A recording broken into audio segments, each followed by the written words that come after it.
میرے پیارے بھائی اور بہنوں، السلام علیکم۔ میرے ابو سعودی عرب میں مقیم تھے۔ میری امی سے شادی کے فوراً بعد وہ وہاں چلے گئے۔ دن رات محنت کی، اپنے 2 بھائیوں اور 3 بہنوں کو پڑھایا، کاروبار کروایا، شادیاں کیں۔ میری امی میری دادی اور پھوپھیوں کی نوکرانی بنی رہتی تھی، ہمیں تک توجہ نہیں دیتی تھی۔ دادی چھوٹی چھوٹی باتوں پر امی پر ہاتھ بھی اٹھا لیتی، لیکن امی اف تک نہ کرتی تھی، کیونکہ امی کے میکے والے غریب اور متوسط طبقے کے تھے۔ ہم 3 بہنوں کے بعد امی کی کوئی اولاد نہیں ہوئی، جس کی وجہ سے ابو بھی شاید دادی کی باتوں میں آ کر امی سے دور ہو رہے تھے، کیونکہ ابو کو بھی بیٹے کی چاہ تھی، اور وہی ہوا۔ دادی نے اپنی طلاق یافتہ بھانجی سے ابو کی شادی کر دی۔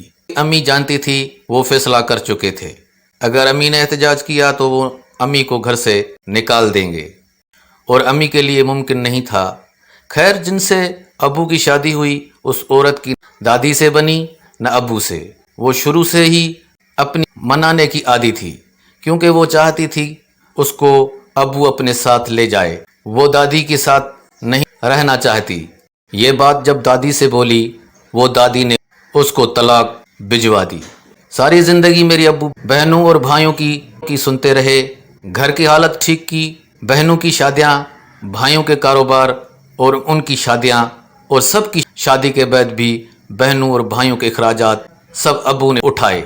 یہاں تک کہ جب بھی پاکستان آئے، میری امی کے لیے دادی کے ڈر کی خوف سے کچھ نہ لیتے، بہنوں بھائیوں کے لیے سب آتا۔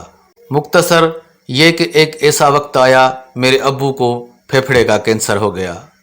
وہ سعودیہ چھوڑ کر پاکستان آ گئے، لیکن یہاں کسی بھائی بہن نے ان کا علاج نہیں کروایا، اور وہ تکلیف سے لڑتے لڑتے دنیا سے چلے گئے۔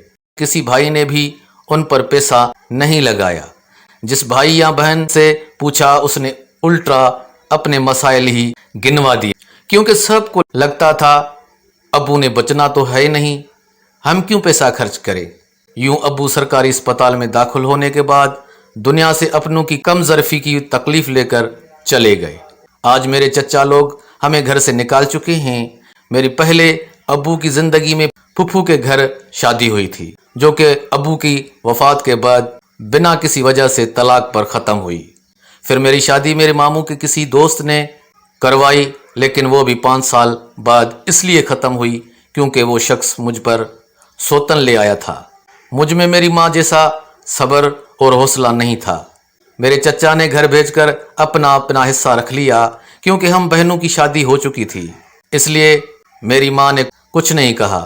ہم بیٹیاں اپنے اپنے گھر والی تھی، لیکن جب مجھے طلاق ہوئی تب چاچا نے ہمیں ساتھ نہیں رکھا، اور ہم اپنی نانا کے گھر آ کر رہے۔ اور جب دوسری طلاق ہوئی تو پھر میرا نانا اور ماموں کے گھر رہنا بھی مناسب نہیں تھا، کیونکہ میرے ماموں میری دوسری طلاق پر مجھ سے نفرت کرتے تھے۔ اب ہم رینٹ کے گھر میں ہیں۔ میری بہنیں اپنے اپنے گھروں خوش ہیں۔ جب ہم بھوک سے تڑپ رہے ہوتے ہیں تو بہت بار ان کے باپ کو بھی کال کی، اپنے چاچا پھوپھیوں کو بھی کی، لیکن کسی نے بھی ہماری مدد نہیں کی۔ میری امی زیادہ چل پھر نہیں سکتی، ان کو پٹھوں کے مسائل اور شوگر ہے۔ کبھی کبھی دل کرتا ہے ایک لسٹ تیار کروں اور چیخ چیخ کر دنیا کو بتاؤں کہ میرے باپ نے ان لوگوں پر کتنے احسان کیے، اور انہوں نے ہمارے ساتھ کیا۔ معزز ناظرین، دیکھنے اور سننے کا بہت بہت شکریہ۔ آج کے لیے اتنا ہی۔ خدا حافظ۔